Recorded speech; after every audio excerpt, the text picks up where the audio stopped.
J'ai commandé un coffret Dracofeu Premium. Vous le savez, j'ai réussi à m'en dégoter un, évidemment. Donc ce coffret, je l'ai payé 370 euros. Alors qu'il est en magasin à 150 euros, d'accord? Donc je l'ai payé 370 euros. Faire livrer très rapidement, j'ai payé 90 euros de frais de port. D'accord? Je l'ai payé 460 euros pour l'avoir en avant-première et pour vous faire une vidéo. Ce coffret mardi. J'ai commandé ce coffret mardi, donc j'ai dépensé 470 euros, c'est gigantesque. Et surtout pour vous faire la vidéo, d'accord, on devait enchaîner Tempête Argentée en exclusivité, Into, coffret Dracofeu. C'était le meilleur week-end de cartes Pokémon, sachant que la vidéo d'aujourd'hui cartonne, demain ça aurait cartonné. Mardi pour le recevoir mercredi pour vous sortir la vidéo samedi. D'accord, on est vendredi aujourd'hui. Donc mercredi, rien. Donc on a payé 90 euros un mode de livraison express par FedEx.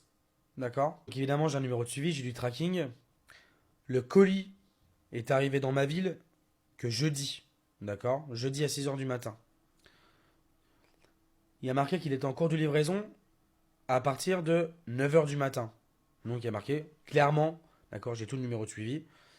Il y a marqué clairement que le colis était en cours de livraison et que j'allais être livré entre 9 heures et 18 heures. Hier, j'ai attendu jusqu'à 18 heures de me faire livrer mon coffret Dracofeu, où j'ai payé 90 euros de frais de port pour me faire livrer en 24 heures, avec le maximum de sécurité de suivi possible.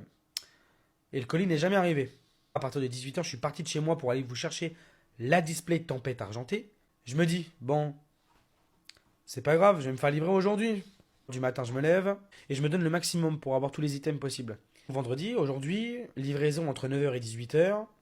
Donc on a décidé d'appeler avec mon coéquipier Timoth FedEx à 9 heures du matin et dire David Lafarge est bien chez lui, vous pouvez le livrer. On a appelé à 11 heures du matin, David Lafarge est bien chez lui, vous pouvez le livrer. On a appelé à 14 heures, David Lafarge est bien chez lui, vous pouvez le livrer. On a toujours eu la même réponse, le transporteur est en route. Et donc petit à petit, je suis en train de me dire, mais ne me dis pas que le livreur connaît David Lafarge et qu'il se doute qu'il y a des cartes Pokémon, qu'il a ouvert mon colis, qu'il a vu qu'il y avait un coffret qui se revend 800 euros sur eBay, et il va me le voler. J'appelle à 17h30, FedEx. Bonjour, je n'ai toujours pas reçu mon colis. Ça fait 2 jours que je suis bloqué chez moi. Je devais le recevoir mercredi, on est vendredi. Vous pouvez m'expliquer ce qui est en train de se passer, s'il vous plaît? Ne vous inquiétez pas, le colis est en livraison chez vous. Je décide à 18h01 d'aller dans les entrepôts de chez FedEx. J'arrive à l'accueil de FedEx. Bonjour, voilà. Je reste très poli et souriant, malgré ma mauvaise humeur et les larmes aux yeux. Voilà, j'explique le problème, que je n'ai pas reçu mon colis. Et je commence à leur dire que quand même le colis est super important. J'ai payé 90 euros pour le recevoir mercredi, on est vendredi et je ne l'ai pas. Un autre employé arrive et me dit Monsieur, je vais vous aider moi, il n'y a pas de souci. L'employé arrive, vient m'aider, il dit on peut faire. Et là, un miracle. Attends, mais t'es David Lafarge et tout. Je dis ouais. Et là, le mec, il vient de dire à ses employés, vous vous rendez pas compte Alors, je ne me considère pas comme ça, attention. Hein. Il dit, il y a une superstar devant vous, les gars, faites attention à ce que vous faites. Littéralement, hein. Je vous jure que c'est vrai. Et d'un coup,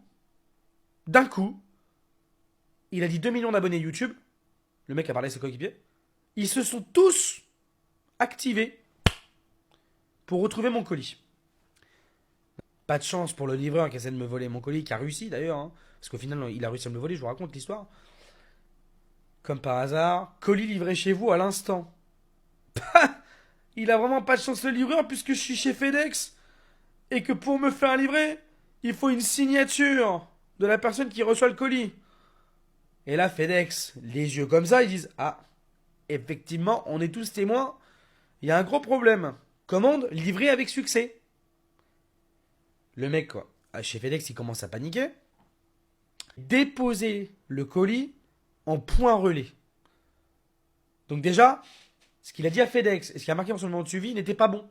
Et ils l'ont vu en direct. Mon colis n'est pas là. Je donne une adresse de point relais. J'y vais. Je check. Il n'y a pas mon colis. Mon colis est officiellement volé. Je ne serai pas remboursé. Pourtant, on a le nom du livreur. On a le numéro du livreur. On a toute la traçabilité du livreur. On a également... Je vous laisse. Je vous fais des bisous.